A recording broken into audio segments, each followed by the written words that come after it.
Good afternoon, everyone. I'd kindly like you to settle down.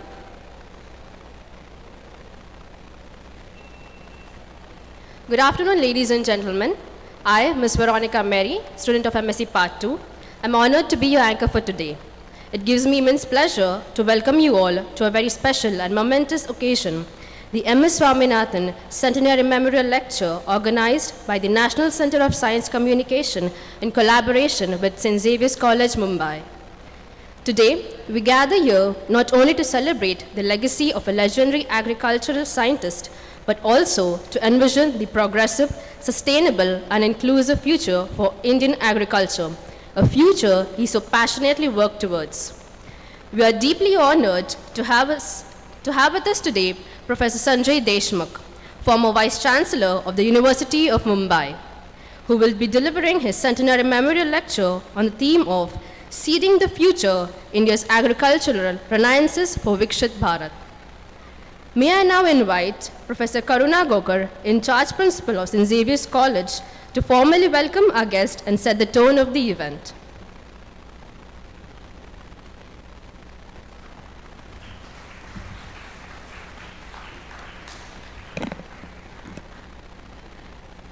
Good afternoon, everyone, and a very warm welcome to all the dignitaries gathered here, students, my faculty, and all my dear friends. It is my honor and privilege to welcome each one of you to this significant occasion, the MS Swaminathan Centenary Memorial Lecture, which is jointly organized by the National Center for Science Communicators and St. Xavier's College, Mumbai. We are gathered here today to pay tribute to a visionary who transformed the landscape of Indian agriculture and global food security. Dr. MS Swaminathan, the father of India's Green Revolution. His centenary marks not just a celebration of his legacy, but a renewed commitment to his vision of a hunger-free, equitable, and sustainable Bharat. We are especially privileged to have with us today Professor Dr. Sanjay Deshmukh, an esteemed scholar, institutional reformer, and ecological visionary whose work mirrors the interdisciplinary spirit of Dr. Swaminathan.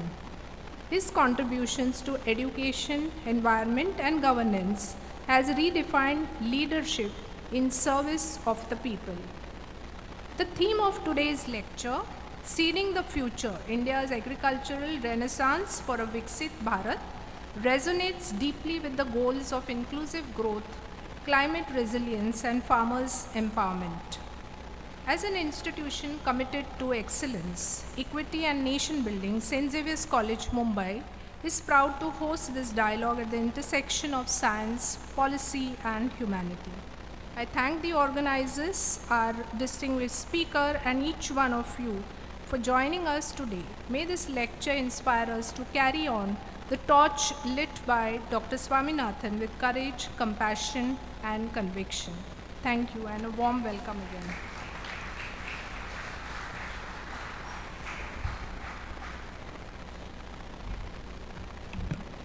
Thank you, ma'am, for your warm and thoughtful words of welcome. I now request Mr. Suhas B. Naik Sattam, Chairman of the Implementation Committee, National Center for Science Communication, to extend a word of welcome on behalf of the NCSC.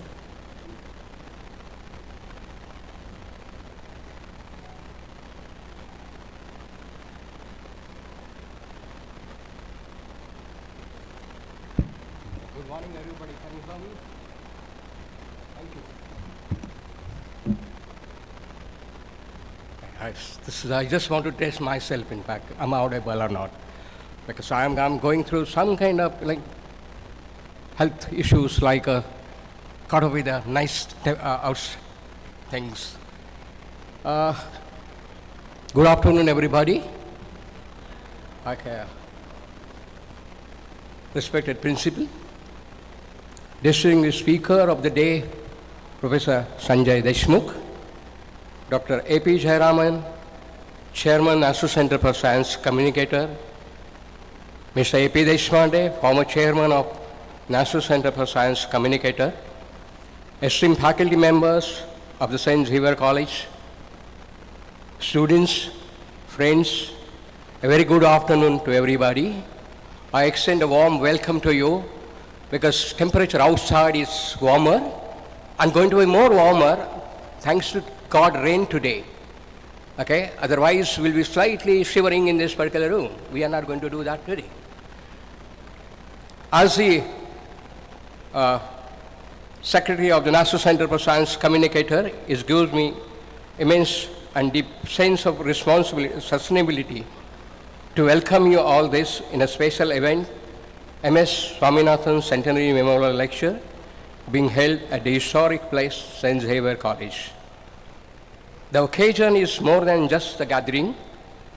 It's a tribute to the legendary figure whose work reshaped the destiny of millions, Professor M.S. Swaminathan, revered as the father of India's Green Revolution, brought together scientific excellence and social commitment in a way few others have. His vision extended beyond higher crop yield.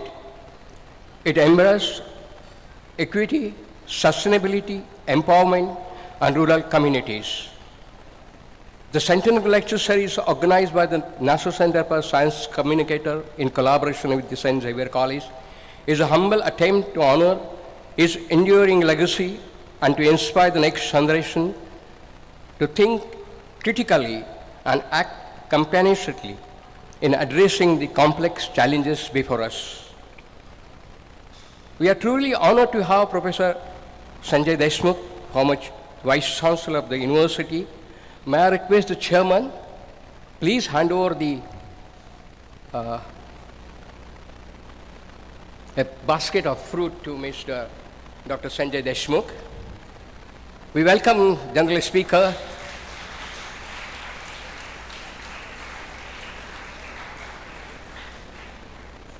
you might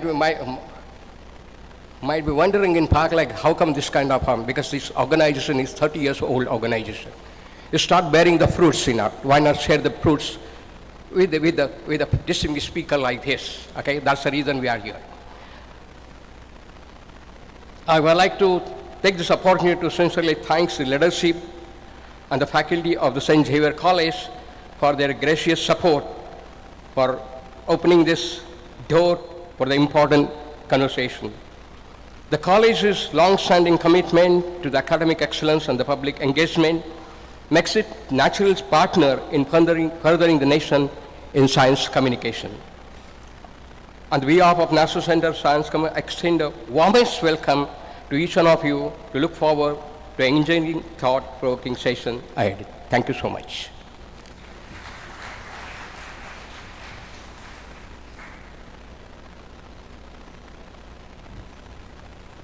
Thank you, sir, for your inspiring welcome.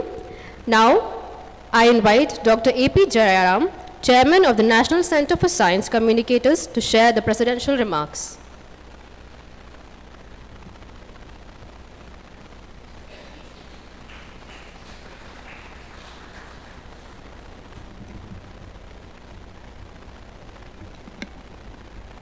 All distinguished academicians this afternoon, I am privileged to stand before you. Before that, let me ask a question. How many of you have seen Swaminathan in flesh and blood? That's a minority in single digit. This is how the arrow of time and the entropy of thermodynamics moves. And after 10 years, if I ask this question, probably the number will diminish, coming to a celebrated zero. Most of us pick up information from Wikipedia. Third-hand and second-hand information industriously accepted by housemaids of literature. Today we speak about Green Revolution and its father without knowing what was green and what was the revolution that he conducted. This is how we distance ourselves in history when history moves forward. I had the rare privilege. In fact, I was looking at the contemporary affairs. Why did I agree to be present in an oration which Sanjay Deshmukh is giving? I know Dr. Sanjay Deshmukh as an academician, accomplished academician of the highest caliber, but does that help me to meet all these people there? Then I found there is a common denominator. I had also worked under Swaminathan for certain reasons. Once upon a time, he came to Baba Atomic Research Center, and talking over there, he spoke about a weed, an absolutely worthless weed, Icornia crassipus. And he told us, just try, this weed may probably pick up cesium and strontium. We followed that route. That was an unknown route, probably unheard of in the history of atomic energy and nuclear science, where they do not go for plant materials. Publication of a paper with plant materials with radioactivity is a hazardous job.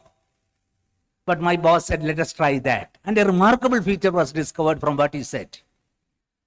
It not only, Icornia crassipus not only picked up cesium and strontium, it translocated within the root.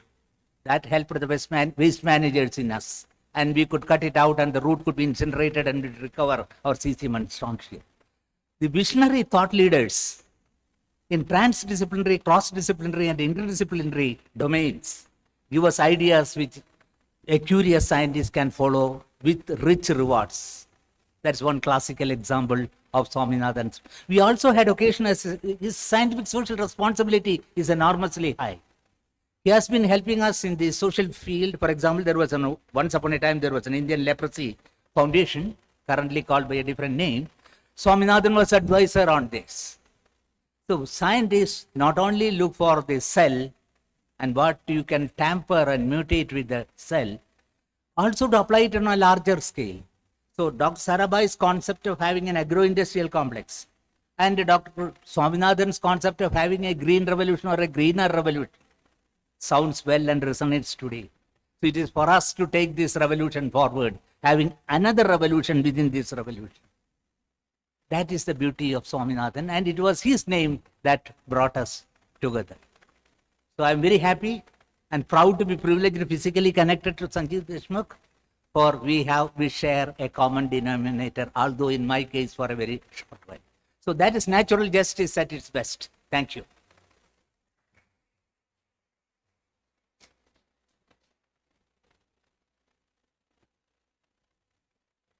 Thank you, Dr. Jayaram, for this visionary and enlightening remarks. To formally introduce our distinguished speaker for today, I now request Dr. Bobby P. Matthew, Vice Principal of St. Xavier's College, Mumbai, to please come forward.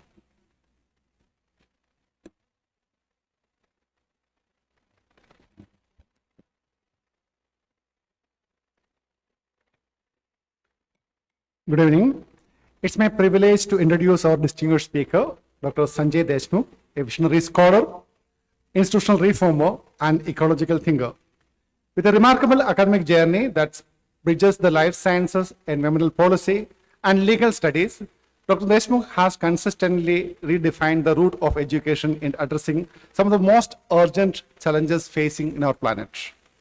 A former Vice Chancellor of University of Mumbai, he was our Vice Chancellor when I was a faculty also, and we were fortunate to have him as a chief guest for the graduation ceremony in 2017. Dr. Deshmukh is widely respected for his pioneering work in interdisciplinary education, rooted in ethics, equity, and sustainability. His leadership is in areas such as mangrove conservation, youth engagement, climate resilience, and policy reform makes him one of the India's foremost voices in ecological governance and sustainable development. He continues to inspire with his dedication to bridging science, society, and public service. We are truly honored to have him with us today to deliver MS Swaminathan Centenary Memorial Lecture. Please join me in warmly welcoming Dr. Sanjay Deshmukh. Thank you.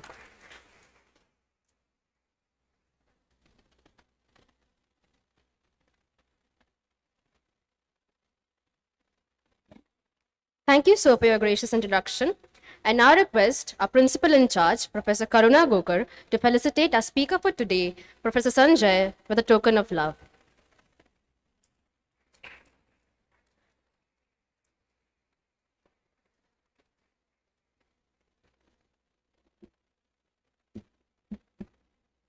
Thank you, ma'am. Thank you, sir. Ladies and gentlemen, the movement we've all been waiting for. It's now time for the MS Swaminathan Centenary Memorial Lecture. Please join me in welcoming Professor Sanjay Deshmukh as he addresses us upon the theme, Seeding the Future, India's Agricultural Renaissance for Viksit Bharat.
Namaskar and good afternoon, everybody.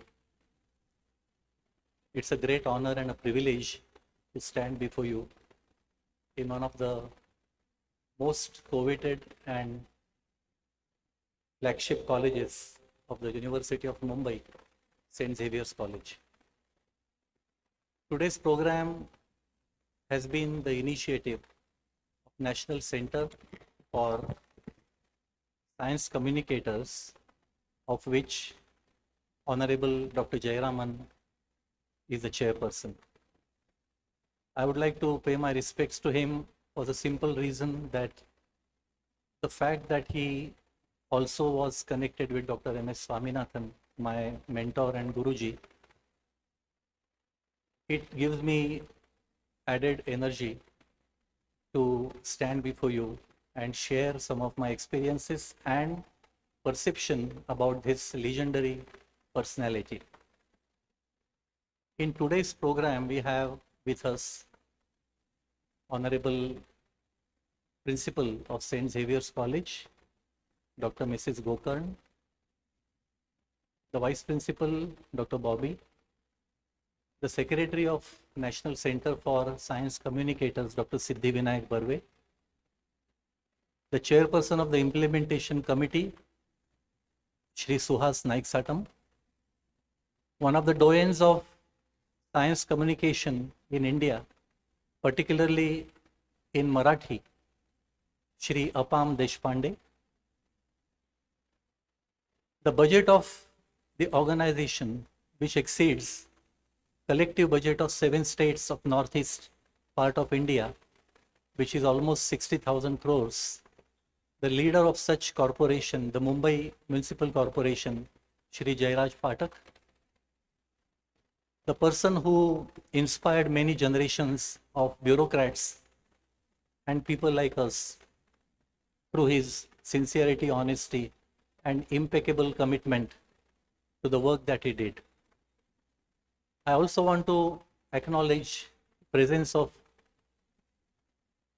my friend Raju Shinde, the former principal, the leader of this college, and one of the record-breaking principals, where in the 150th year of this great institution, the institution chose to have somebody other than its own fraternity, and Raju became the first in terms of path-breaking appointment of St. Xavier's College in its 150th year.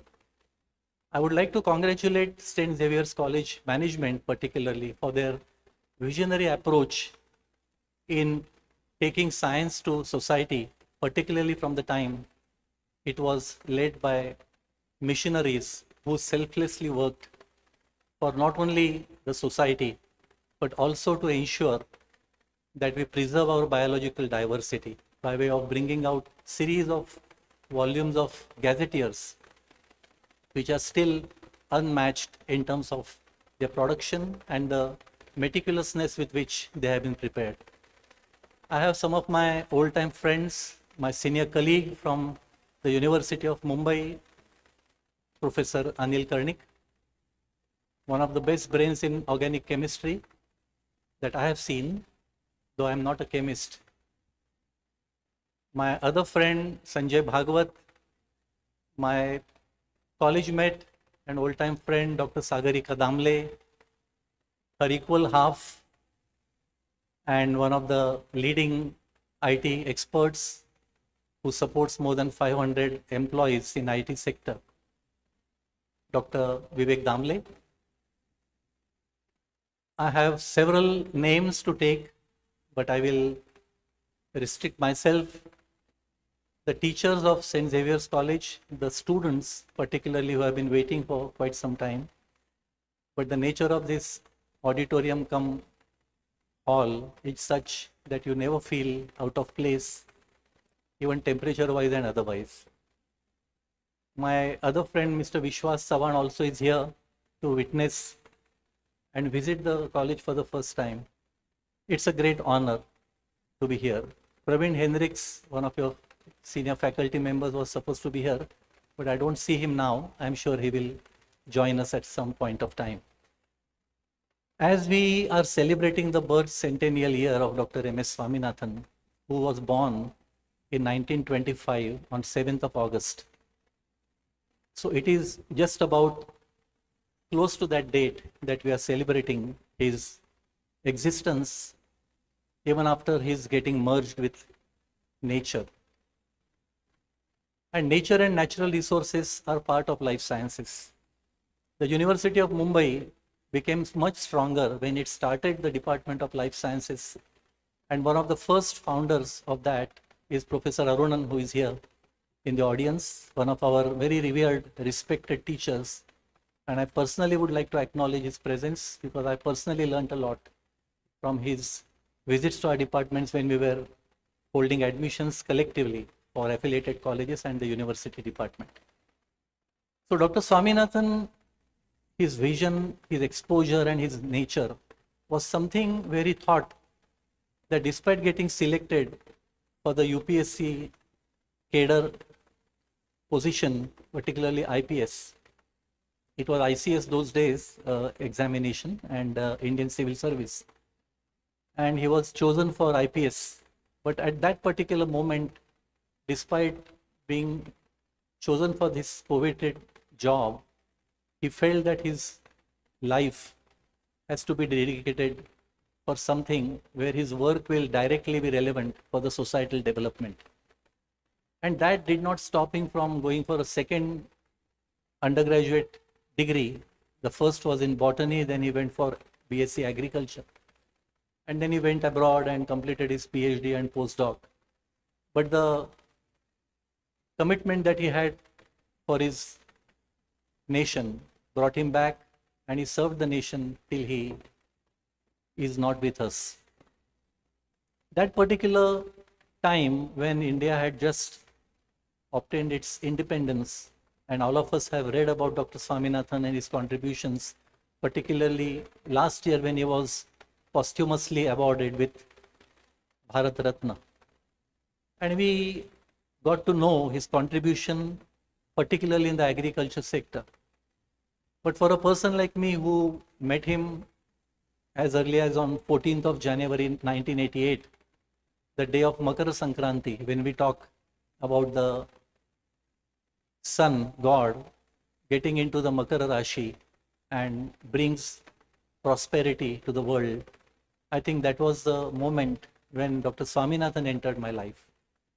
And whatever I have achieved today, I owe to all those teachers, including Dr. Swaminathan, with whom I learned that every moment, every breath of your life has to be dedicated for societal development. And that has been the mission with which I have lived. The time when there were jobs available after MSc, and if you get first class, you get a full-time permanent job, I opted to work with him for 5 years. I started my career with him and continued to work with different NGOs for 15 years before I was fortunate to be selected at the University of Mumbai as a professor in 2005. So my alma mater, the University of Mumbai, where I was a student, then teacher and the guardian of about 900,000 students as its vice chancellor, has been a great honor. And with that, I would like to pay my respects to all those who have taught me and made me what I am today. Today's theme of my lecture, which I had provided to Suhas Naik Satam, and after that I started working on my lecture, which I have also written, and the PDF version will be made available on the website of both NCSC and St. Xavier's College. You will be able to read what I have wanted to talk to you. It's about 40 pages document. It will be interesting to see the journey of a person like Dr. Swaminathan and how his life is going to be the life for eternity. It is not something that you have left your body and you have not been here, but the vision, the work that he has done is something that we cannot forget, and we still carry forward the vision. He used to speak future, and many terms that we have been using for the last 3 decades at least are those which are coined by him, particularly evergreen revolution, every head of state during the speech, either on the 26th of January or 15th of August, talks about evergreen revolution. People were not aware about climate change. That was the time when he saw on 14th of January with me at the largest privately owned land which is under mangroves, about 4,000 acres.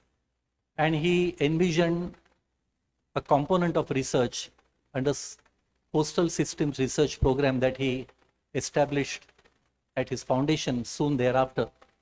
And I was fortunate to join the foundation as the leader of that program. But what he envisioned is that the mangroves, which are wastelands, they were considered as wastelands where something is growing. He saw those qualities, the qualities of those genes which are responsible for saltwater tolerance and seawater intrusion. And that was something he spoke. Sanjay, what you're doing is genetic resources conservation. What I was doing was gathering seedlings of mangroves and planting them in nursery, collected from different parts of the state and interstate as well. And he said, these are very important components that you are nurturing, and they are going to be the saviors of the world.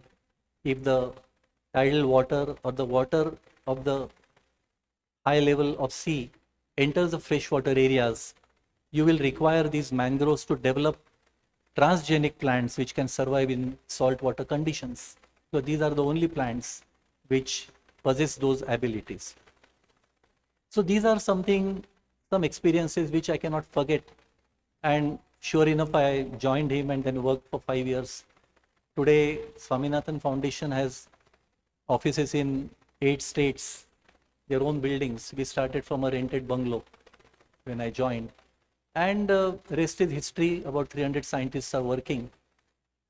What Dr. Swaminathan gave to the world is not just the ability to look at things ahead of others, but also ensure that the work which is being done will only complement the existing efforts anywhere in the world, so that there is no repetition, and that work will be used for policy making and also uplifting the livelihoods of rural poor. He was an agriculturist, but I feel he was a world scientist. He was truly a genius who crossed across the boundaries of faculty subjects and was useful to everybody.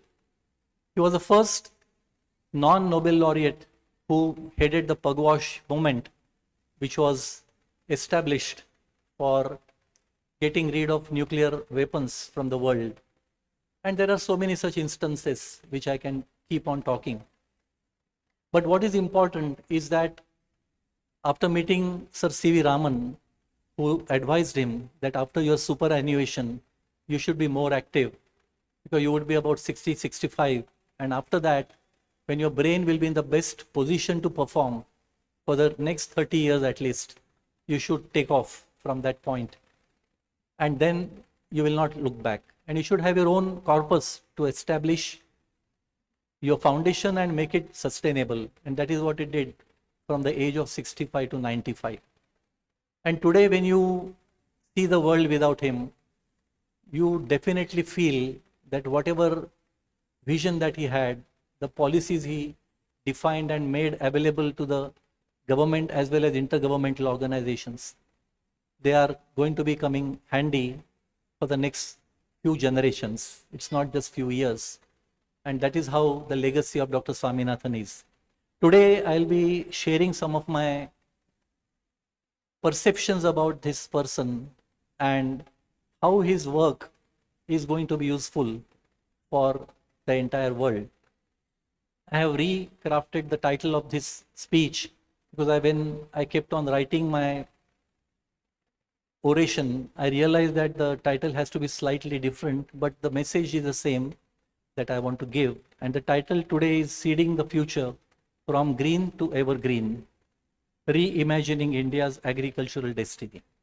So that is how I have prepared this presentation. It will be available with the college, which you can study at a later stage. You may have to excuse me for skipping some of the sentences from the slide that I'm going to show you, except for the first 5 to 6 slides, which I would like to read out in addition to talking about them, because they are the crux of the matter of the entire lecture. It's like how you write a preface and a foreword. I think it is something that I have written in the oration also, and that will give you a highlight of what the entire lecture is all about. I will also give you some pictorial evidences or the output of the work that Dr. Swaminathan did, particularly in the last 35 years after he established the MS Swaminathan Foundation, and how the work is relevant to the entire world. The occasion to pay homage to Dr. Swaminathan, as all of us know that his life redefined agricultural science for humanity. There was a ship-to-mouth existence that all of us in the early 50s and up to early 60s were experiencing. And there was no way that we could think or imagine that we will be in a position to feed the entire country by having our own production, which will meet the requirements. And that was the time when Dr. Swaminathan, based on his vision, based on his cooperation and collaboration with world scientists like Norman Borlaug, identified the importance of the dwarf varieties of wheat, which were introduced with the help of political will, which was facilitated by the then Finance Secretary, Shri Bhutalingam, and ably supported by the then Cabinet Minister, Shri C. Subramaniam, the Minister for Agriculture, and also Shri Anna Sahib Shinde, who probably was the only person who was able to continue in the cabinet with independent charge of ICAR for almost 10 years when Dr. Swaminathan was the Director General. And he was in a position to define policies and future of the country along with Sir Shri C. Subramaniam. So it was a political will of Shri Subramaniam and Shinde, the scientific will of Dr. Swaminathan, and the financial will, Shri Bhutalingam was the Finance Secretary of Pandit Jawaharlal Nehru. That is how the combination of these three people made Green Revolution possible. Between 1965 and 69, the agricultural production of our country exceeded the number which collectively in the preceding 4,000 years we were not able to achieve collectively. That was the kind of productivity levels we achieved, what we call today as Green Revolution. The vision of Dr. Swaminathan in also alerting the world that the need-based requirements of the world can be met with certain revolutions, but they cannot be perpetual, they cannot be sustainable for long, because you have done something where you are trying to altering the natural systems by way of introducing something, and that is where he coined the word evergreen revolution as early as 1971. I think it was Varanasi Indian Science Congress where he was chairman, and he spoke about it as early as in 1971. So the purpose of this oration is to serve as a torch bearer of the evergreen revolution. I would also like to, through this oration, position Dr. Swaminathan's life as a spiritual, scientific, and social odyssey. The biodiversity of the world can be numbered at any number, and the number for quite some time that we are talking about is about 1.7 million. But that number is probably not true, because we have lost so many species, we have added so many species, and therefore the implication of this number or relevance of this number is only to look at our own selves. As Homo sapiens, we have actually exceeded the number which can be called as equilibrium, and it is not sustainable anymore, where we have crossed 7th billion mark, and then I do not know at what number we will stabilize. But out of these so many species, we are only one species and wanting to rule the world.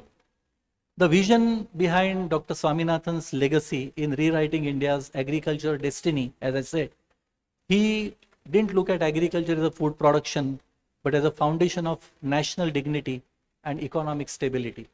He always felt that we have to achieve ecological security, economic efficiency, and social equity to be able to have our country leading the world and setting an example. He also believed that the national sovereignty must be paved to sustainable agricultural self-reliance, not dependence on foreign aid. The intensive integrated farming systems with which the country was able to produce equivalent to green revolution crops started getting diminished because of the technology, because of the need where we wanted green revolution crops. And now that we talk about evergreen revolution, those farming systems, those traditional knowledge systems are coming in handy, wherein several pockets of the country, over 167 odd agroclimatic regions, farmers have been able to maintain that traditional knowledge. Even the tribal people have been able to gather seeds for the future, and they have been protecting them, preserving them in the form of homegrown or home maintained gene banks. Now we have gone far ahead where we have Svalbard in Scandinavian countries where 300 million samples can be stored in the form of gene bank. But the efforts that our traditional people, the forefathers, have made in maintaining our indigenous knowledge is really praiseworthy. And Dr. Swaminathan's entire philosophy was to blend the traditional knowledge with modern technology and then ensure that there is a sustainable maintenance of the humankind. Basically, the human dignity was at the forefront of his thought, and he believed that the human dignity begins with a full stomach, and hence hunger eradication must be the first moral imperative.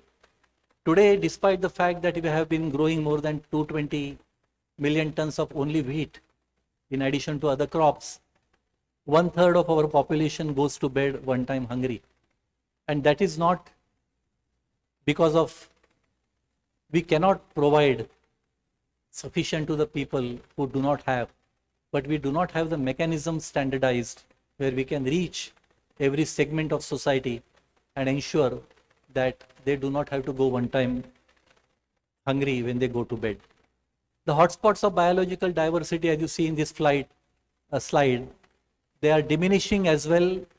The tropical belt, which is housing 78% of the biological diversity, doesn't really help those nations which are still called developing countries.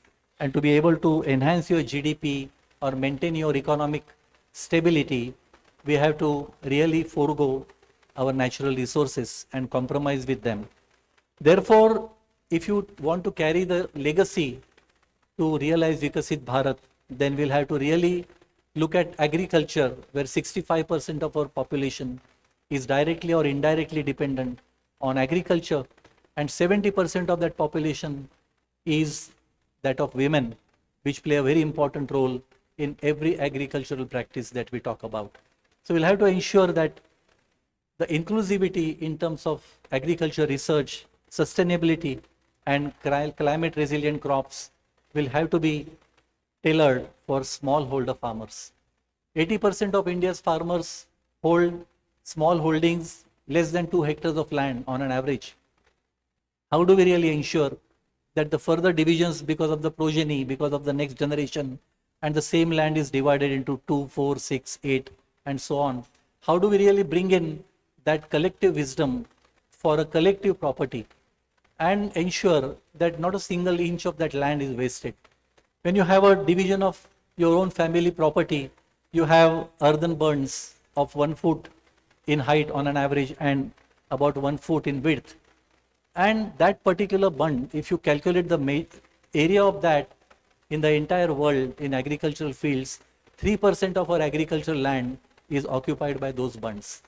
And you cannot grow anything there, except that in 1990s when IDRC, the International Development Research Center of Canada, came out with a $40 million project on bamboo, we realized bamboo ecosystems are not just largest sequesters of carbon, but they can be grown as monopodial bamboo on these bunds, and they can provide you additional income.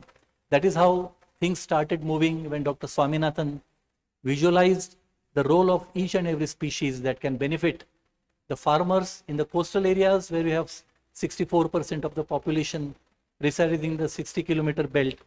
The science society partnership is very important, where you can make scientific institutions accountable to local rural communities for real-time solutions. The conglomeration of more than 100 research institutes and over 64 universities in agriculture in our country look a very huge number. But if you look at more than 1200 universities in our country, which are non-agriculture universities, this number is very minuscule, and we are not in a position to give justice to that 65% population, which is contributing to 13% of our GDP. So how do we really look at the vision of Dr. Swaminathan, which was implemented, which set standards, and how do we really inculcate values of compassionate science in educational curricula, particularly with emphasis on public good over private profit. Therefore, the national missions, we had Green Revolution, we had White Revolution, then we had Blue Revolution. But these revolutions remained at the helm of the affair till they were appreciated. Today, when we talk about Green Revolution, people feel it was need of the hour, now it is no more relevant. But I think what is relevant is your brain, your vision, and your implementation of ideas, which will remain forever for taking any policy for the betterment of masses. And therefore, unless we address hunger in our nation, we will not be able to overcome the major problems of even the population pressure. There are about 9 slides of 3 slides each, and the number 2 you see is like the main component that I want to talk about. The next slide, that is 2A, will be the work done by Dr. Swaminathan, and the 2B slide will be the vision that he set under that particular title and how it is going to be useful to the entire world. So when Dr. Swaminathan met Dr. Norman Borlaug, it was like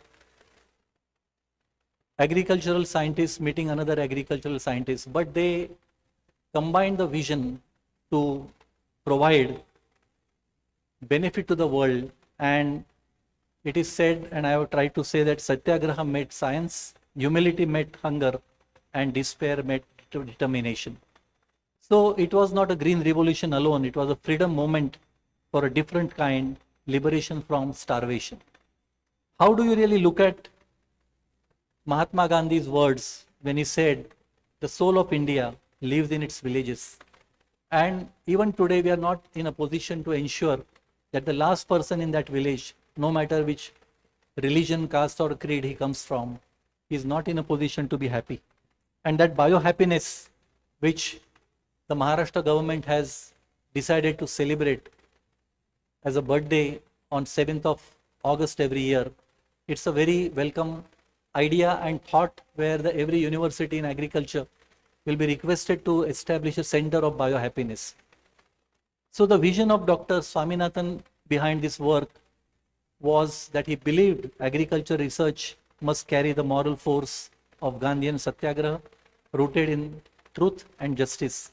He also talked about bio-village concept, where the traditional knowledge, if blended with modern technology, can bring dividends. And this integrated intensive farming system can benefit the people, even though you have green revolution crops grown in the surrounding areas. So when he looked at these aspects, he also wanted scientists to be the truth seekers in the service of the poor with technology as their testimony. The way forward of this particular principle, we will have to promote agriculture as a moral science by embedding ethics, truth, and equity into technology development. We will have to revive the village-based education and agro-literacy programs to build scientific satyagrahis of tomorrow. The National Education Policy 2020 envisages the enrollment, the gross enrollment ratio, to be enhanced up to 50%. But today, out of 28 crores of young students who go to schools, we have only 4 crore of students who are in the field of higher education. And after undergraduation, hardly 8% of them get a chance to go for post-graduation. So we can imagine that all of us who are sitting in this hall are very fortunate to have been born to those parents where we have been able to get best of food, best of clothing, and best of education. That is the only thing which Swami Vivekananda once said, that it will give you energy to build your character. And you will have a very strong mind if you go for education, and you will also be able to stand on our own feet. That is how the education must be looked into, rather than thinking of a job that whether we will get it in a permanent form. There is nothing permanent except the love of your parents. We are also not going to be here permanently. So Dr. Swaminathan had a vision where he launched the programs during his prime time as a Director General of Indian Agricultural Research Institute, the Ethical Agritech program or innovation that we are talking today for Vikasit Bharat, that honors Gandhian value. The lifelong commitment of preservation of biodiversity, which Dr. Swaminathan envisaged, he looked at not only conservation, which actually means protection and utilization, but we only talk about protection by legal means and do not want to have development. His vision for conservation was, we will have to conserve or preserve something without the knowledge of the world. Otherwise, the moment you declare that certain species is going to be endemic or endangered, and we want to declare that area where it is there as sanctuary or a national park, the moment it is declared, the people will have an eye on that and the species will start diminishing.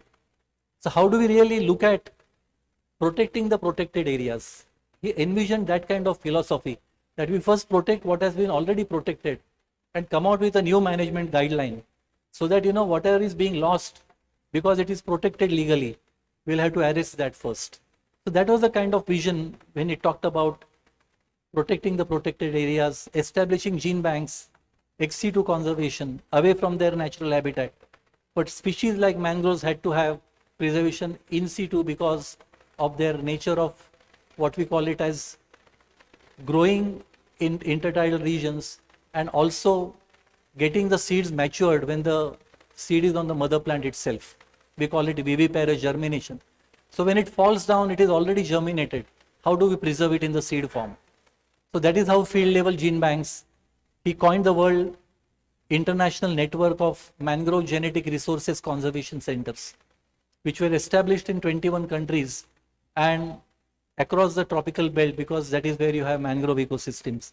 So combating climate change was not just preservation, but also to look at the situation where, with the sheer knowledge which has come to us traditionally, a small farmer or a fisherman is able to ensure that his observations of the world surrounding him are the best guides for him to look at what are the changes going to take place in his own livelihood patterns.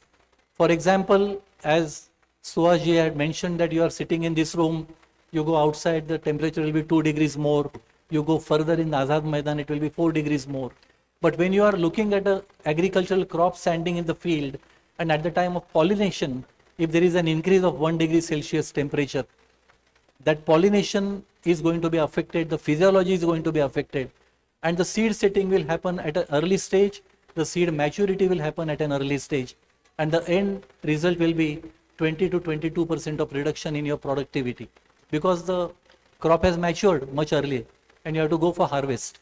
So these are the kind of situations and calamities one is not able to recognize or identify. So how do you use your traditional knowledge to tackle some of these situations? So the Green Revolution, when we revisit, you look at not only the spread of Green Revolution from African nations on the eastern part up to the South and Southeast Asia, and it went beyond that in a particular time between 1964 and 1970. But the conceptual framework of the Green Revolution, which was not just a technological intervention, but it was a moral awakening, where today we talk about introduction of GMOs, GM crops into the new environment. Green Revolution itself was introduction of the varieties which were not indigenous into our nation. So we have to look at things subjectively. We have to study the impact of any new introduction to the environment and ensure that it is tested ahead of time before it is accepted as a regular crop, particularly in the field of agriculture. So it was not the vision where Dr. Swaminathan worked for any of the awards or laurels that came his way. Basically, his journey from green to evergreen revolution was something which he envisioned when the Green Revolution had just taken place. There are very few people who would like to shy away from their own successes and talk about the risks that we have taken to achieve that success, and the immediate period that is followed is going to be a difficult time unless you have a corrective measure once your basic requirements are met. This is just a diagrammatic or representation of how the Green Revolution spread into the entire world. And when Norman Borlaug, when there was no Nobel Prize for Agriculture, was chosen for the Nobel Prize for Peace because it was felt that because of the success over hunger, the world became hunger free, and the apartheid and the calamities, the wars that would have arisen because of the hunger alone was arrested, and there was a peace in the world. And that is how Dr. Norman Borlaug was selected for the Nobel Prize for Peace. But he had such a generous feeling about Dr. Swaminathan that in his award-winning written speech, he said, when Dr. Swaminathan was there in the audience, he said that the true architect of Green Revolution is Dr. Swaminathan, and he should be actually getting this award. So the cooperation, appreciation, and acknowledgement of somebody's contribution to the level at which you are talking about having that award given to somebody else is, I think, the epitome of generosity and true spirit of research. Today we hardly find that spirit. We don't want to even show our own work to our own colleagues that we are doing. And as we will all notice that except there is an autonomy in doing everything, the accountability comes immediately thereafter. And acknowledgement is the real basis for knowledge gain. And that is what we have forgotten today.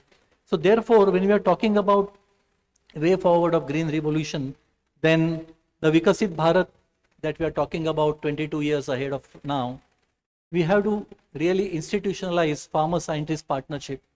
The ICAR, the ICMR, the huge establishments, probably they are still not under the new proposed Higher Education Commission of India. Unless all these degree-giving institutions, including the Bar Council of India, which control the degrees in law, it will be very difficult to have a conglomeration of like-minded organizations. The organization of this type, they spend almost 99% of their budget on salaries of their scientists. So where is the question of doing research? I am sorry, but these are the facts. The teachers are not in a position to generate funding to the extent that they are expected to. But there are various reasons for that. So looking at earning while learning, that was meant for people who were not having access to money to be able to go for higher education. But learning while studying and learning entrepreneurship is something which Dr. Swaminathan taught the next generation. He was able to look at the importance of traditional knowledge, enhancing the abilities of the students who go for higher education in a way that they work as a part of their internship with entrepreneurial establishments and are able to establish themselves soon after their formal degree. The policies that he defined, it ensured a bottoms-up ethos that safeguarded the livelihoods of marginal and also tribal communities. He ensured that the United Nations recognized the role played by the tribal people. In Koraput, for example, in Odisha, the tribal families, they were responsible for collecting grains of 450 different varieties, which we had documented as early as in 1991. They were chosen for the United Nations Award in the field of biodiversity conservation.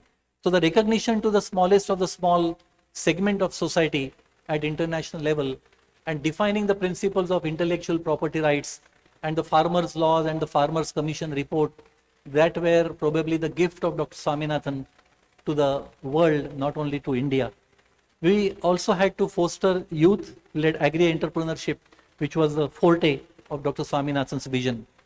Ecology versus economy. How do we look at ecological sustainability and social equity? How do we really enhance the ability of people to earn more from less and less areas? That was the integration that Dr. Swaminathan implemented through a hub and spokes model, where in a Lee period where the traditional occupation of people, for example, you are a fisherman, during the rainy season you don't fish. How do we go for integrated pisciculture or farming? And how do you really have to have a culture fishery, rather a capture fishery? And how do you enhance your ability to earn in addition to what your traditional business is. I think he was able to insist that environmental security is inseparable from food and livelihood security. The solutions which were ecosystems based, which he derived, and the conservation which was contribution of communities, it was actually very important contribution where the biodiversity corridors which we talk about today had envisioned the coexistence of man and the entire environment. This is the photograph which I was trying to show, which I spoke about, the length of the growing period, how it decreases if there is a change in temperature at the time of pollination. The work, the vision behind this particular work, ecology versus ecosystem, I think the economy and ecology he viewed are components which are intertwined forces that must co-evolve for true agricultural progress. He also envisioned the health of soil. As early as in 1991, we had come out with a concept of soil health card, which we are talking about today. Just about 5 years back, we started implementing. But that soil health card will give you like a ration card, like a passbook of a bank.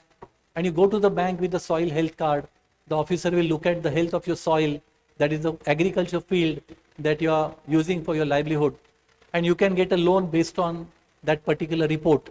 And that is how the establishment of technology, which was far ahead of time, was a contribution of Dr. Swaminathan. The climate resilient agriculture that we again speak today was basically the seed that he sowed in this particular concept, where integration of science and indigenous knowledge, which will give you a lasting impact, was practiced. The water conservation as moral obligation, the water resources that we have, all of us know, hardly 2.5% of the total water. And out of that, 97.5 is in the form of ice or frost. And what is left with is hardly any amount of water. That is where the social reformers come into picture. They motivated communities, the missionaries, the leaders of the communities. They ensured that the people will not let the water which is coming from nature in the form of rainfall will go waste, but they channelized it to the dried wells and enhanced the groundwater by way of motivating people. So the role of everybody who was able to actually acknowledge the contribution of communities was very important, which again was facilitated by the work that was done by the Swaminathan Foundation. The large-scale implementation of agroecological practices that protect and regenerate ecosystems is something which is the need of the hour. And there are various experiments where the watershed management or ensuring that the people will be allotted the job of securing the biological diversity by giving them sources of income by working in the field, and the joint management program of forest department or Manrega schemes of the government were also practiced in a different way in the coastal ecosystems by the Swaminathan Foundation. The institutions that Dr. Swaminathan led, directly or indirectly, directly of course IRI or IRI, the International Rice Research Institute, or the MS Swaminathan Research Foundation, which he established soon after getting the first World Food Prize of $1 million. And the corpus that was generated out of that in the past 35 years, single-handedly by Dr. Swaminathan, is to the tune of 125 crores. And that is something which I believe was a true tribute to the suggestion and the advice given by Sir C.V. Raman, which he fully justified and ensured that everybody who works in the foundation will not have a problem of earning salary or earning income. So an NGO of this nature is very rare to see or to be seen, which is actually supplementing the work of the government of the world by way of doing something different, which will be useful for the entire world. And therefore, the bridging of science and society, the gap between that was actually proven by him, where the lab to land program, the Krishi Vigyan Kendras, more than few thousands that were established during his tenure in the country, are the proof of what he envisioned and what he was able to see as future. So the National Academy of Agricultural Sciences, or ICAR, he also went beyond that to also look at the organization like CIP, Center for International Potato, which is in Lima, in Peru, how he was able to recognize the importance of root and tuber crops, and how the international and global collaborations were established with his initiative under his leadership. So he was able to ensure that the field level gene bank like mangroves or in-house gene bank that is there in the MS Swaminathan Foundation, that ensured that a couple of 100,000 seeds were preserved by the farmers free of cost in the gene bank that was established. Scaracia mugnosa gene bank it is called. The scientist called Scaracia mugnosa was the head of the National Academy of Science in Italy, the Italian Science Academy, and his name was given to this gene bank. That is how he was able to have internationalization of Indianized conditions in research and development. The productivity in one crop like rice, which is evolved over a period of time in the last 12,000 years since the discovery of activity called agriculture. But this is not enough. The 2000 data that we have here, that about 14 tons per hectare productivity. China is now growing more than 26 tons per hectare. It is yet to be officially brought into practice. But the vision behind the work that Dr. Swaminathan did with various institutions ensured that the lawmakers, the policy makers and the farmers, they were able to work together. And the laws or policies that were made, thanks to Anna Sahib Shinde, besides Shri C. Subramaniam, which were able to give that impetus, that longevity in the portfolio, ensured that the ICAR established itself as one of the prime institutes in the world. Though we had the consultative group of Indian International Agriculture Research, the 18 organizations of that were headed by an independent committee chaired by Dr. Swaminathan. We have ICRISAT in Hyderabad. Various such institutions were able to get guidance from ICAR in several years after the Green Revolution. Therefore, we'll have to look at the future, the way forward for this particular component, the artificial intelligence technology or AI-driven tools will have to integrate with the grassroots knowledge to ensure holistic, inclusive agricultural transformation. The Global Agricultural Forum, the galvanization of ICAR, or complementing the international agriculture research through the leadership of ICRISAT, which is now headed by Dr. Sudhanshu Pathak, the former DG of ICAR. I think it's a timely development where we can complement the work of CGIR by taking leadership through ICAR, and the senior scientists who are there are able to guide this entire conglomeration. The public-private panchayat partnerships that was practiced and envisioned by Dr. Swaminathan for institutionalization of equity in agricultural development and bridge the rural-urban knowledge gap was another contribution of Dr. Swaminathan. The policy, people and the path to Amrit Kal. We have already crossed the 75 years of our independence and we are looking at our Vikasit Bharat 2047. We will have to integrate our agri policies with planetary health. The ICMR, which is now at the helm of the affairs of looking at post-COVID scenario, how to really stabilize some of these calamities in future by initiating anticipatory research. And the work that was done by Swaminathan, his daughter, Dr. Soumya Swaminathan, who was the chief scientist of WHO, has demonstrated how India can take a lead in spreading the message of bringing the world together through collective and collaborative efforts. The agriculture leadership in women. Again, the women are taking very important role. They're taking front seat in leading the institutions, leading the missions of governments and intergovernmental panels. So the people-centric innovation ecosystems will have to be established where the participatory technology platforms, bio-villages for example, and knowledge centers where the farmers were not just the end users, but the local people also can contribute with their traditional knowledge. The vision behind that, of course, was policy frameworks that could embed environmental sustainability and social equity within food and farming systems. He also ensured that the models of different types are developed where they will ensure the dignity in decentralized technology development with farmer knowledge at the center of innovation. The Farmers Commission report that he wrote ahead of time. Within 2.5 years, he completed the job, where the timeline given was 5 years, because he was very keen that the recommendations of the report be implemented for providing farmers the dignity and ensure that the 5 trillion economy that we want to achieve by 2030, we envisage that only 1 trillion will be the contribution of agriculture. But if you look at these laws or the recommendations of the Farmers Commission report, then that contribution, the share of 5 trillion economy can be 3 trillion from the farming communities, and our total contribution can be 7 trillion by 2030. But we'll have to relook at our policies and see the crux of the matter which will be relevant for developing new policies.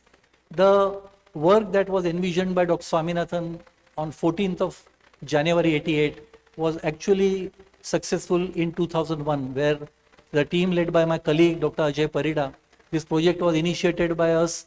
I was the principal investigator in 1990, and that work led to identification of those genes which are responsible for seawater intrusion, saltwater tolerance. And then we were able to develop transgenic rice varieties which will grow in saline conditions.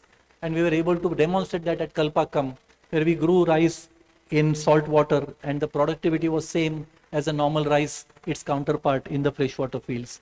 So looking forward to the Vikasit Bharat concept through agricultural interventions, we'll have to have making ecological stewardship and social justice core indicators for agricultural schemes under Amrit Kal planning. And we will have to align the digital infrastructure of agriculture with traditional knowledge, the tribal knowledge systems, and priorities at the grassroots level to ensure that there will be inclusive growth. Science and society, which was the gap bridged by Dr. Swaminathan, were involving, empowering women and smallholders, advocacy for equity, where the foundation's motto which we established was pro-poor, pro-nature and pro-women. That was the motto of the Swaminathan Foundation. He was able to ensure everything in letter and spirit and at the grassroots and ground level. So the sharing of equitable sharing of resources and indigenous knowledge also were rewarded through the IPR, the Farmers' Laws, and also the Act, the Biodiversity Act, which he defined for the country. The continuous knowledge flow through the agrarian wisdom will be very important at the cultural level, and it will be very important that we'll have to look into our Vedas and also various scriptures which give us a confidence that what was existing those days we have not been able to implement even today in many forms. Therefore, we'll have to look at rediscovering of the Panchatattva of agroecology, where reimagining agriculture as a harmony of the 5 elements, that is Prithvi, Aap, Agni, Vayu and Akash, are the core components or the foundational ethos of agriculture. The dharmic agroecosystems was something which was envisaged by Dr. Swaminathan, and the agricultural scriptures, the documents that are available with us, they have hardly been brought to the light. I remember about 15 years back, Dr. Sagarika Damle had presented a paper on traditional knowledge in terms of agricultural practices and how our scriptures had clear-cut indications and directives as to what needs to be done for sustainable agriculture, which will ensure that we have a sustainable living. Therefore, the championing of revival of civilizational values in agriculture as a counter to the commercial degradation of soil, seed and soul is something that we'll have to look at. Barring the importance of the laws and rules and regulations, particularly CRZ, for example, where 8,000 kilometer plus shoreline that India boasts of, we are not in a position to derive the economic benefits by ensuring ecological security, because the laws which are sometimes hindrance to the actual development and also actual continuity of livelihoods of the rural communities in the coastal regions. This is the example of Abu Dhabi, where one side where there is accretion, there is no sedimentation, so mangroves will not come there. You have a promenade or a construction of entire conglomeration of structures which can be used for not only residential purpose but also for looking at tourism. And you have on the other side mangroves. So you can have a combination of such things if you look at the location-specific application of the rules and regulation and the laws. And therefore, we'll have to look at digitization and the modern technologies which will help us in digitizing each and every square meter of land, and look at its microclimatic conditions, look at its agroclimatic region, and the components that you can derive from the precipitation as well as different aspects of soil composition. We can come out with biocultural heritage zones, which can be conservation areas, and we can have productivity zones where in the adjoining region you can have production of different types. Therefore, we will have to launch a national campaign for celebrating our cultural heritage of farming through media, festivals, and school syllabi to inspire youth. Soil, Soul and Swaraj was something that made Dr. Swaminathan return to the roots. And it is not the agronomic issue that the soil is not there, the topsoil is gone, but it will have to be looked at from the civilizational point of view. Dr. Swaminathan called it our cultural commons. He also looked at the grams and the globe. He always felt that the future belongs to the nations which will have grains and not the guns. That was the kind of vision that he had. And he also envisioned, besides talking about these slogans, he ensured that they are valid and they are implemented in future based on the research that we do in the form of anticipatory research. So the agri-civilizational values of India will also be important to have them globalized, and that is what he did. He was able to have act at local level but vision for the world. And the conglomeration of villages, what he called as bio-villages, he demonstrated that in different agroclimatic regions, we can have traditional knowledge which can give you equivalent dividends for Vikasit Bharat that we are envisioning. The G20 leadership, where we have only Spain as an invited guest based on its traditional and cultural connections with the southern part of America, and its GDP, which is probably much more than many nations, despite the fact that the GDP is not related to only infrastructure development, but the traditional practices with which the income of the average person in Spain has been able to get enhanced. I think these are some of the new developments that the world is envisaging, that the 21st nation and about 5 to 6 African nations which are invitees to the G20 summit, they are also going to play a very important role, where the South-South cooperation is going to play a very important role.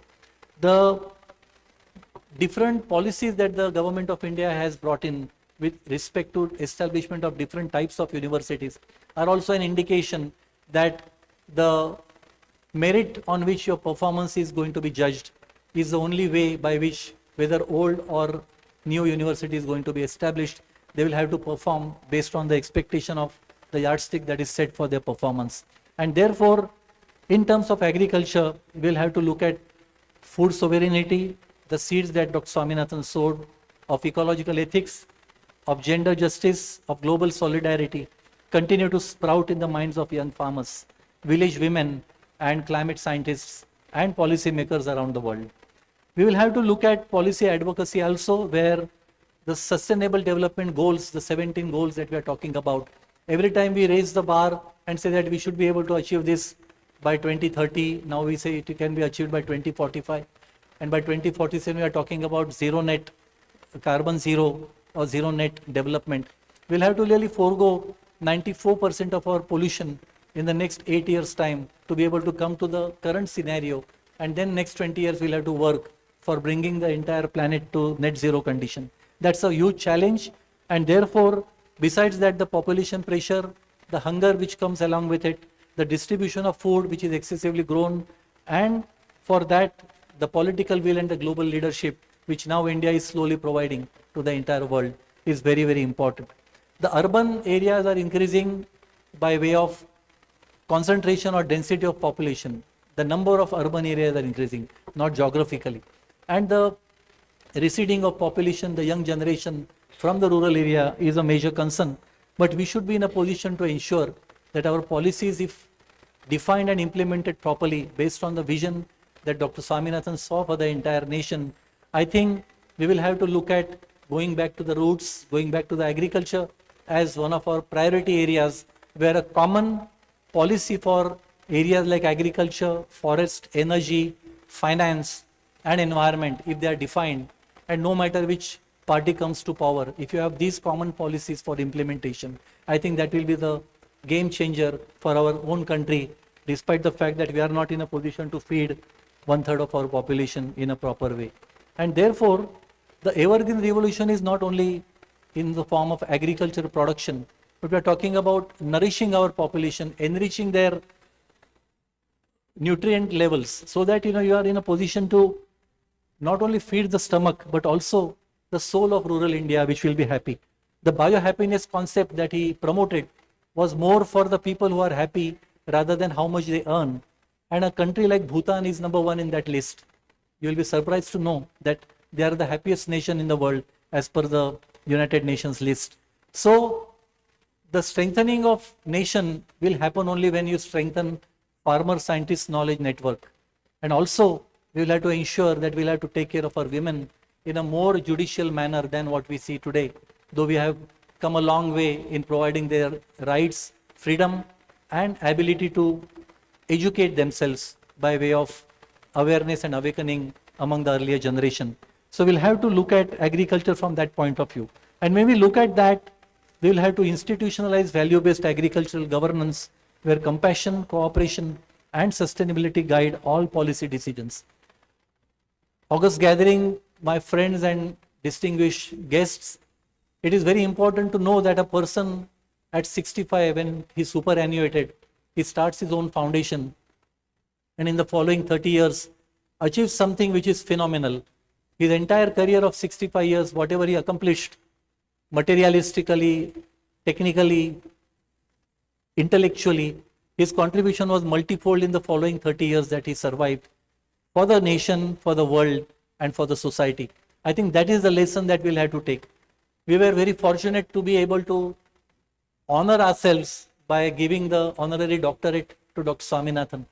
At the age of 85, he had stopped accepting any invitations to be honored by honorary doctorate. He would have easily got more than 500 doctorates. But he was very selective. This was his honorary doctorate after a gap of almost 10 years in 1917 when we felicitated him. And he was in tears because he said, my own Madras University could not recognize me when I was an alma mater. It is my alma mater. And you are able to recognize my, I said, sir, the entire world recognizes it. And it's an honor to the University of Mumbai. He got 85 honorary doctorates, much more than any Nobel laureate you can think of. So this is something that a person can do.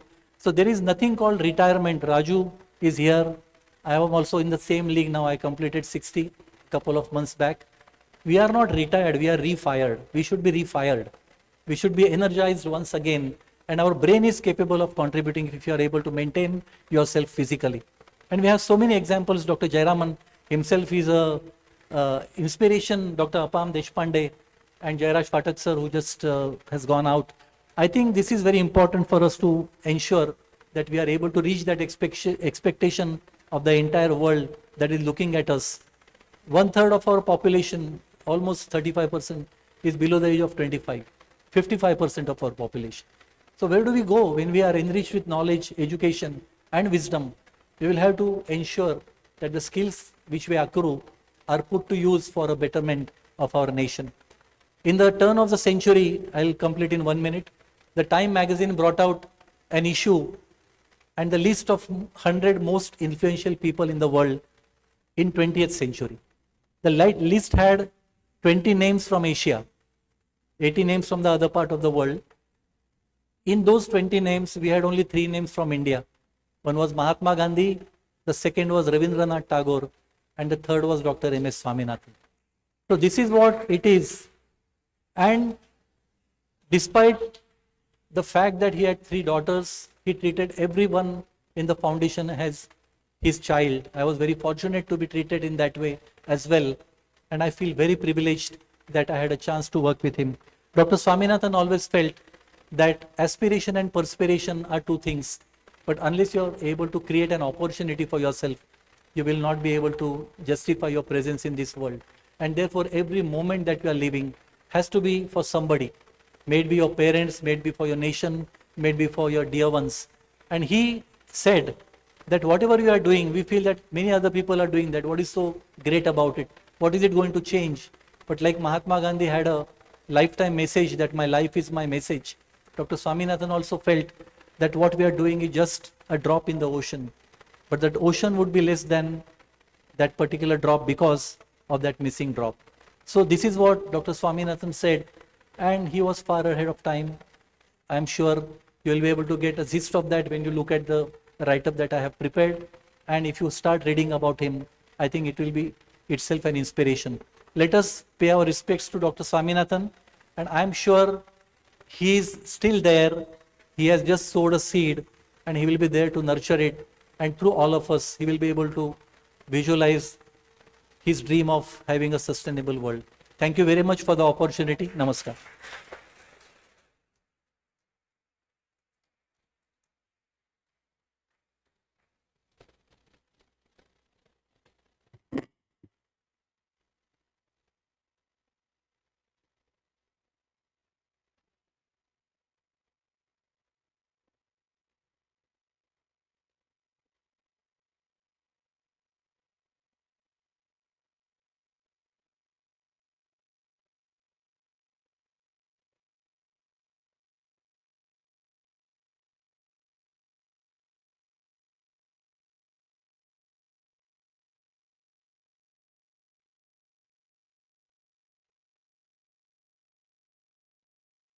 Thank you, Professor Deshmukh, for the truly insightful and thought-provoking lecture.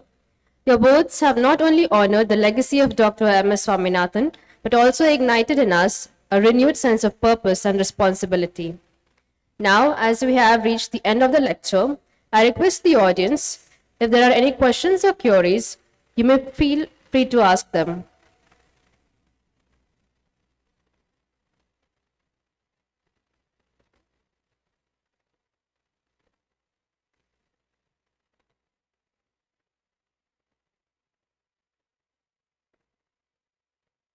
Yes.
As I said, thank you very much, sir, for your very pertinent question.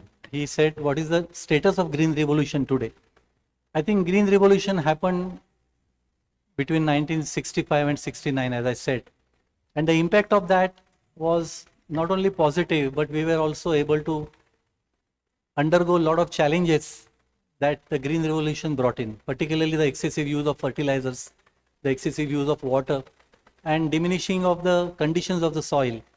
However, Dr. Swaminathan, as he mentioned in his speech at the Indian Science Congress, he said that whatever was to be done, that was the need of the hour.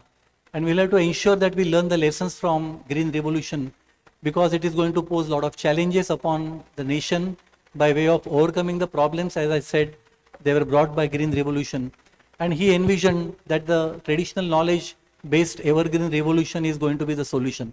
However, we are not still in a position to go back to our basics or nature, as we are used to growing larger amount of crops in limited amount of land that is available, and many states have become rich by excessive production, though for that we have to pay the price as well. So therefore the green revolution as it stands, probably it is still around because we are still able to grow high yielding varieties at the cost of our traditional knowledge, at the cost of our natural resources, and at the cost of the traditional wisdom. We are losing all that. However, we are only hopeful that we have to be that with the burgeoning population and the challenges that it is posing to the nation like India, we will have to ensure that we will have to actually have a equilibrium between green revolution technologies and the traditional knowledge based technologies. That is the only way we will be able to survive the largest number of self-sufficient population, that is farmers, which are also now under distress. And none of the farming communities are eager to have their next generation practice agriculture. Thank you.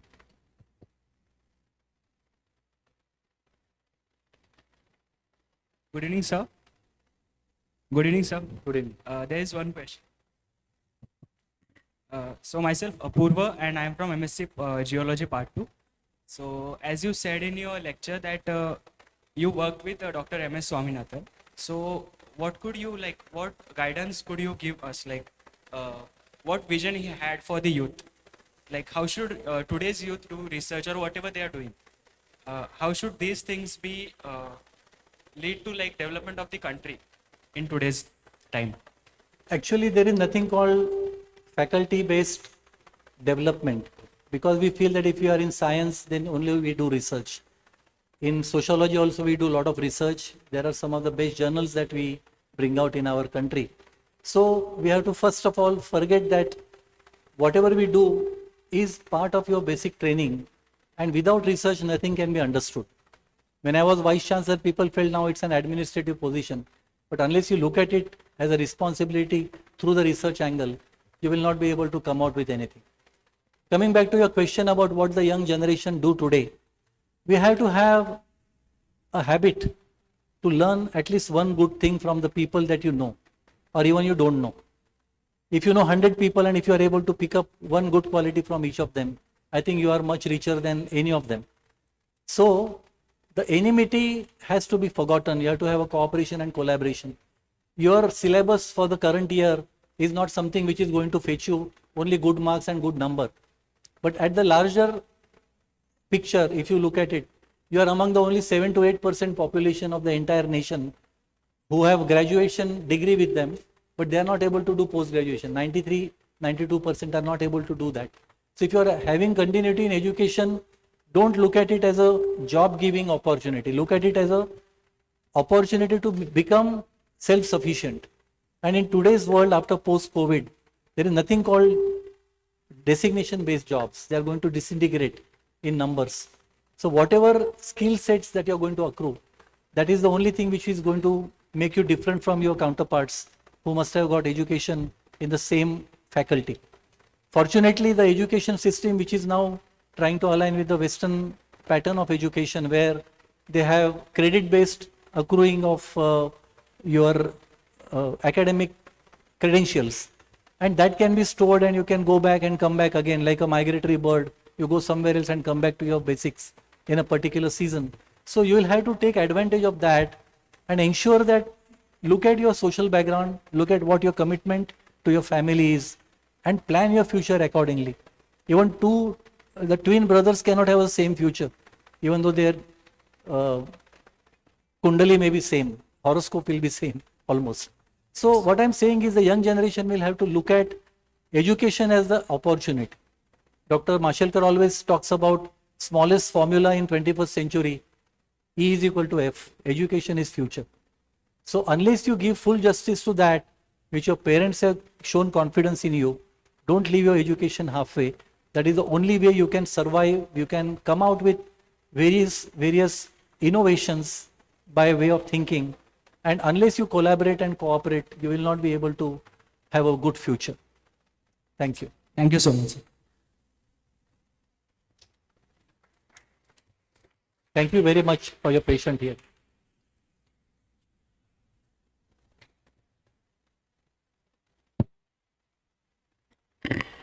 Thank you, sir, for answering all the doubts and queries. To bring this special event to a close, I now invite Dr. Siddhivinayak Barve, General Secretary of the National Center of Science Communicators, to propose the vote of thanks.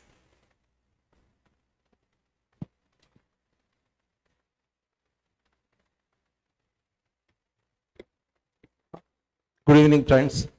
I am indeed very proud and pleased to stand before you on this momentous day on which we are having the centenary oration lecture by none other than the Professor Sanjay Deshmukh. What a mesmerizing lecture, 60 minutes of mesmerizing talk. And what a centenary lecture and an oration in a memory of a man who really led the first revolution in the country. The country then, at the time when he actually inflicted this revolution, was a begging ball. You would not be knowing, but it was PL 480. That was the thing. Had there not been MS Swaminathan, we would not have been alive.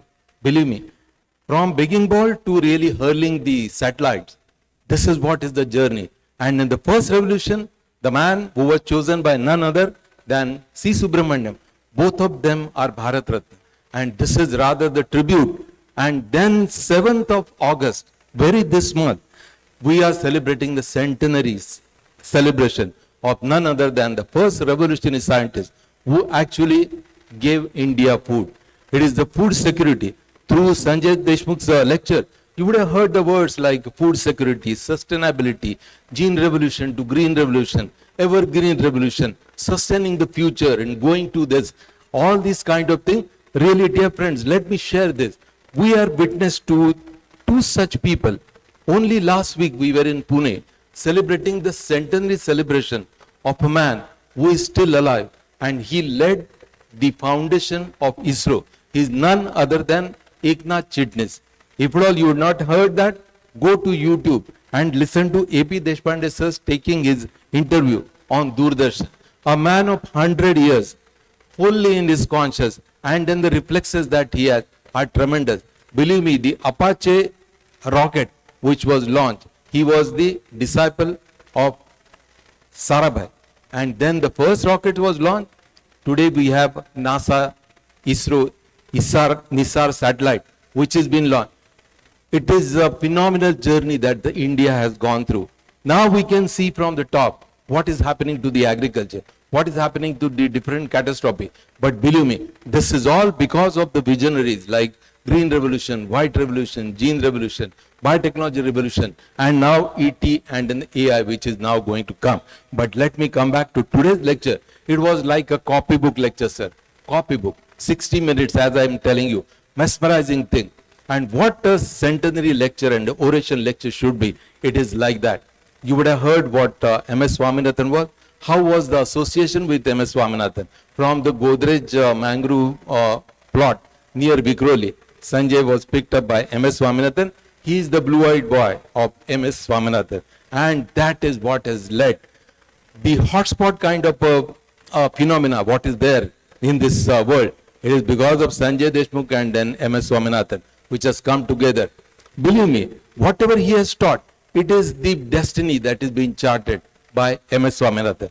The future, like empowering the farmers, sustainability, green revolution, gene revolution, new crops, and then the crop management, heritability, then ethnobotany, all that traditional knowledge, all these are now the keywords which Sanjay has really presented it in such a beautiful way.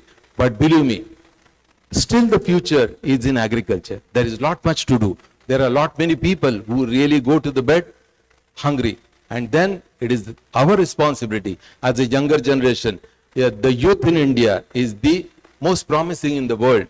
Let us even go back to our roots and then redefine our destiny in really aligning ourselves to really bring up something which could be the Ayurvedic medicine, which would be harnessing the 7,500 kilometers of our coastal line, which has not been explored.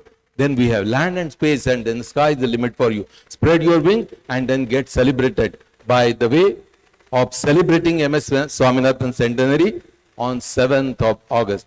Maybe a conference would be coming, and at this grand occasion, it is a memorable event. And then Sanjay sir has done exemplary way what can be done for a oration lecture, and then charting entire thing, even giving the roadmap of future, what India should be doing. Let us follow that. And then let me take this opportunity of felicitating Sanjay sir. Please come. I request Appa Deshpande sir to come and felicitate Sanjay sir.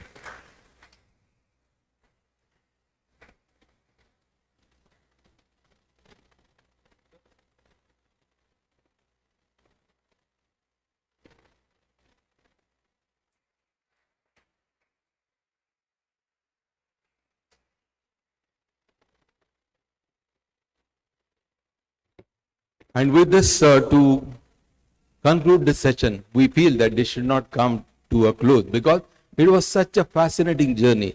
Even every word was the legacy of a man who charted the first revolution, and believe me, because of him, we are alive. India is food secured. We are exporting country, which were the begging bowls. To culminate this grand function in the grand college, where the grand stalwarts are there, all our senior colleagues, Principal Raju sir is there, our Professor Bhagwat sir, Professor Karnik sir, Professor Arunand sir, and our own team of National Center of Science Communicator. And without whom this program would not have been. And there are a number of people, I don't know the count, but must be beyond 100 on the link which is being put. It is globally seen, because I could see that how many portals, how many WhatsApp group it is being circulated. That many people. We will get the number a little bit later, but let us conclude this program, join our hand in having celebration of MS Swaminathan. To culminate this program, let us have national anthem.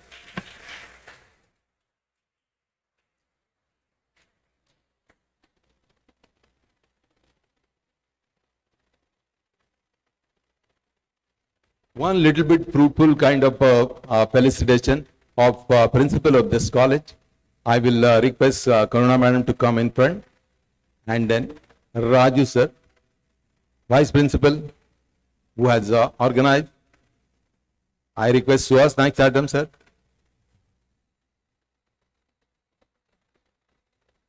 Principal Gokarna madam, please come. Principal Raju Shinde sir.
fellow participant, there is small request for you. Those who are with the photographs will get a participatory certificate in time.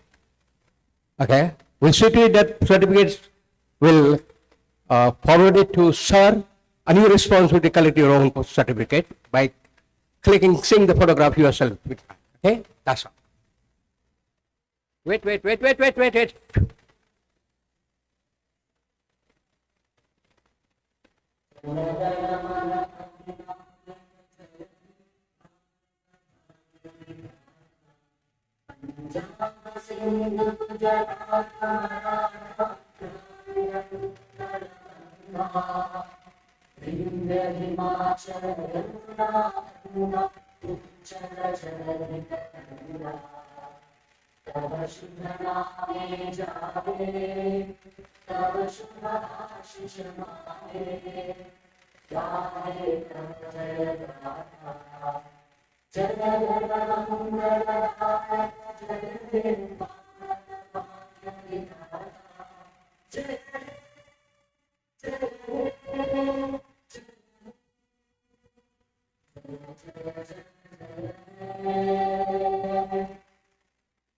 Bharat माता की जय विज्ञान, जय तंत्रज्ञान, and jai innovations. Thank you so much, in fact, for being with us today.